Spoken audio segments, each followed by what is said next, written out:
পশ্চিমবঙ্গের ক্ষমতায় এসেই একের পর এক বিতর্কিত সিদ্ধান্ত নিয়ে যাচ্ছে শুভেন্দু অধিকারীর সরকার। এবার সরকারি রেশন ও কল্যাণ সুবিধাও সীমিত করতে যাচ্ছে বিজেপি। ভোটার তালিকা থেকে বাদ পড়াদের রেশন ও কল্যাণ সুবিধা বাতিলের ঘোষণা দিয়েছে সরকার। নারীদের আর্থিক সহায়তা থেকেও বাদ পড়েছেন ভোটার তালিকা থেকে বাদ পড়া নারীরা। এটিকে মৌলিক অধিকার পরিপন্থী বলছেন মানবাধিকার কর্মীরা। পশ্চিমবঙ্গের রাজ্যসভা নির্বাচনের কিছুদিন আগে বিশেষ নিবিড় সংশোধন বা SIR এর আওতায় প্রায় 90 লাখ নাগরিককে ভোটার তালিকা থেকে বাদ দেয়া হয়। এবার বাদ পড়া সেই নাগরিকদের সরকারি রেশন সহ অন্যান্য কল্যাণমূলক সুবিধা বাতিলের তোড়জোড় শুরু করেছে পশ্চিমবঙ্গ বিজেপি সরকার। পাবলিক ডিস্ট্রিবিউশন সিস্টেম বা PDS কর্মসূচির আওতায় পশ্চিমবঙ্গের প্রায় 9 কোটি মানুষকে রেশন সহায়তা দিয়ে আসছে সরকার। কিন্তু এবার ভোটার তালিকা থেকে বাদ পড়াদের রেশন কার্ড নিষ্ক্রিয় হচ্ছে।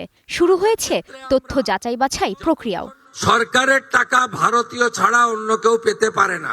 সরকারের পক্ষ থেকে বলা হচ্ছে, ভোটার তালিকা থেকে বাদ পড়ার বিরুদ্ধে যারা বিশেষ ট্রাইব্যুনালে আপিল করেছেন, কেবল সেই 23 লাখ মানুষদের আবেদন নিষ্পত্তি না হওয়া পর্যন্ত তারা কল্যাণ সুবিধা পাবেন।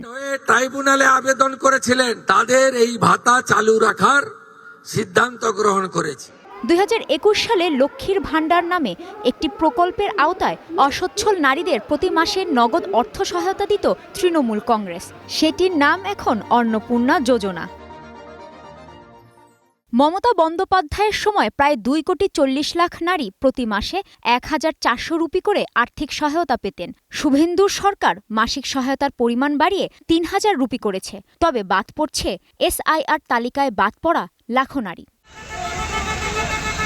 এমন সিদ্ধান্তকে অত্যন্ত অমানবিক বলে ক্ষোভ প্রকাশ করেছেন তৃণমূল কংগ্রেসের সংসদ সদস্য সাগরিকা ঘোষ। এটি শুধু মানুষের মৌলিক অধিকারই কেড়ে নেবে না, বরং নাগরিক হিসেবে সংবিধানে যে সুরক্ষা দেওয়া হয়েছে সেটিও লঙ্ঘন করবে।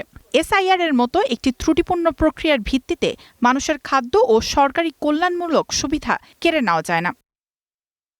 আইন বিশেষজ্ঞদের মতে, ভোটার তালিকায় নাম থাকা বা না থাকার সাথে কল্যাণমূলক সুবিধা পাওয়ার বিষয়টি সম্পর্কিত নয়। ভারতের সংবিধানের 14 নম্বর অনুচ্ছেদ অনুযায়ী রাষ্ট্র আইনের দৃষ্টিতে সকল নাগরিককে সমানভাবে বিবেচনা করতে বাধ্য।